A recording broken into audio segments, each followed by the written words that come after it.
యేసుక్రీస్తు నామములో మీ అందరికీ శుభాలు వందనాలు తెలియజేస్తున్నాం.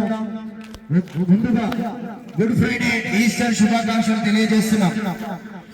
గుడ్ ఫ్రైడే అంటే చాలా మంది ఏదో అనుకుంటున్నారు, కానీ యేసు ప్రభు ఈ భూలోకానికి ఎందుకు వచ్చాడంటే ఈ లోకంలో ఉన్న ప్రతి మనిషి పాపంలో, శాపంలో, అతిక్రమంలో, దోషాల్లో మునిగిపోతున్నారు. దేవుడిచ్చే మహిమను పొందుకోలేని స్థితిలో ఉన్నాడు. దేవుడు ఆయన శాంతిని, సమాధానాన్ని, నెమ్మదిని ఇవ్వాలని, ఆయన కుమారులుగా చేర్చుకోవాలని దేవుడు ఎంతో ఆశపడుతున్నాడు. కానీ ఈ లోకంలో మనిషి ఏమి తిందమా, ఏమి త్రాగుదామా అని ఆలోచిస్తూ ఈ లోక వ్యసనాల్లో పడిపోతున్నారు. చూపుల ద్వారా, ఆలోచనల ద్వారా, తలపుల ద్వారా, క్రియల ద్వారా అనేక విధంగా పాపంలో కొట్టిమిట్టలాడుతున్నారు. ఈ మనిషి పాపంలో కొట్టిమిట్టలాడుతున్నాడు కాబట్టి దేవుడు ఆ పరలోక రాజ్యానికి తీసుకోవాలని మనం ఆశపడుతుంటే ఈ లోకంలో ప్రతి ఒక్క మానవుడు పాపంలో, శాపంలో ఉన్నారు. కాబట్టి ఆ నిత్య రాజ్యానికి కాకుండా నరకానికి వారసులు అవుతున్నారు. అందుకే యేసు ప్రభు ఈ భూలోకానికి రావాల్సి వచ్చింది. ఆ భూలోకానికి వచ్చిన సందర్భానే గుడ్ ఫ్రైడే మేము చేసుకుంటాం. ఏ యోగ్యత లేని మనకు, ఏ పరిశుద్ధత లేని నీకు, నా కోసం యేసు ప్రభు ఈ భూలోకానికి వచ్చాడు.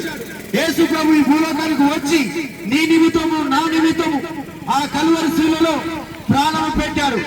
ఆయన ప్రాణము పెట్టాడు కాబట్టి ఆ నీతిమంతుని యొక్క రక్తము ద్వారా, ఆ పరిశుద్ధుని రక్తము ద్వారా నీ యొక్క, నా యొక్క పాపము పరిహారము దొరికింది. నీకు శాంతి దొరికింది, నీకు నెమ్మది దొరికింది. ఎందుకో ఈ మాట అంటున్నానంటే మన పాపల నిమిత్తం, శాపల నిమిత్తం ఒక నీతిమంతుని రక్తము కావాలి, పరిశుద్ధుని యొక్క రక్తము కావాలి. ఆయనే యేసు ప్రభు. ఎందుకంటే ఆయనే నీతిమంతుడు, ఆయనే పరిశుద్ధుడు అని నేను ఎందుకు చెప్పగలుగుతున్నానంటే ఆయనలో ఏ పాపము లేదు. నాలో ఏమైనా పాపం ఉందని మీలో ఎవరైనా రుజువు చేయగలరని ఈ ప్రపంచానికి సవాలు విసిరిన ఏకైక దేవుడు యేసు ప్రభు. ఆయన ఏ దోషము లేకుండా, ఏ పాపము లేకుండా కన్యక గర్భమునందు పుట్టి నీతిమంతుడుగా, పరిశుద్ధుడుగా ఈ లోకంలో జీవించాడు. కాబట్టి ఆయన ద్వారానే మనకు పాపాలకు విముక్తి, ఆయన ద్వారానే రక్షణ, ఆయన ద్వారానే విమోచన. చూడండి, నువ్వు ఈ లోకంలో ఏదైనా పాపంలో, శాపంలో, లేకుంటే అనారోగ్యంలో, ఏ బలహీనతల్లో, ఏ బంధకాల్లో నువ్వు ఉంటే యేసు ప్రభుని నమ్ముకోండి, మీ జీవితాలు మారుతాయి. చూడండి, బురదలో మనం తిరిగి ఇంట్లోకి కాలు కడుకొని వెళుతాం కదా, అదే ఆ పరలోక రాజ్యం, ఆ నిత్య రాజ్యానికి వెళ్ళాలంటే మరి ఈ హృదయంలో ఉన్న పాపము, ఈ హృదయంలో ఉన్న శాపము, నీ యొక్క దోషాలు మరి కడగబడితేనే కదా ఆ స్వర్గానికి వెళతావు. చూడమ్మా, చూపు ద్వారా, ఆలోచన ద్వారా ఈ లోకంలో ఎన్నో పొరపాట్లు నువ్వు చేస్తున్నావే. మరి ఆ పరలోక రాజ్యం ఎట్లా చేస్తావు? ఆ నిత్య రాజ్యం ఎట్లా చేస్తావు? నీ కోసం, నా కోసం ఎవరు ప్రాణత్యాగం చేయరు, కానీ యేసు ప్రభు ఒక్కడే మన కోసం ప్రాణత్యాగం చేశాడు.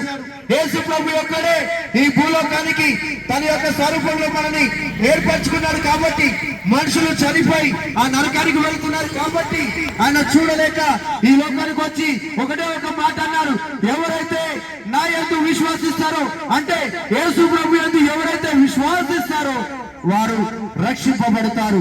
ఇది శాశ్వతమైనది కాదు. ఇది 3 రోజుల జీవితం, 3 రోజుల అంగడి. ఈ 3 రోజుల్లో మనం చేసిన నీతి కార్యాలు, పాప కార్యాలు దేవుడి ఎదుట ఉన్నాయి. అవి ఒక దినాన మనం చనిపోయిన తర్వాత దేవుడు తీస్తాడు. అవి తీసినప్పుడు నువ్వు మంచి చేస్తే పరలోక రాజ్యం, చెడు చేస్తే నరకం. కానీ మన జీవితంలో ప్రతిదీ చెడే ఉంది కదా. మరి పరలోక రాజ్యం చేర్చబడాలంటే యేసు ప్రభుని నమ్ముకోండి. ఇదే తగిన సమయం, ఇదే మిగిలి సమయం. ప్రతి గ్రంథాల్లో యేసు ప్రభు గురించి ఉంది. దేవుని నమ్ముకోండి, మీ జీవితాలను మార్చుకోండి. నేడే రక్షణ దినం, నేడే అనుకూల సమయం. దేవుడు మీ అందరినీ దీవించి, ఆశీర్వదించి, బలపరిచి మీ దేవుడి యొక్క రక్షణ ఆనందం మీకు కలుగును గాక. ఆమేన్. మీకేమైనా అనారోగ్యాలు, సమస్యలు, ఇంకేమైనా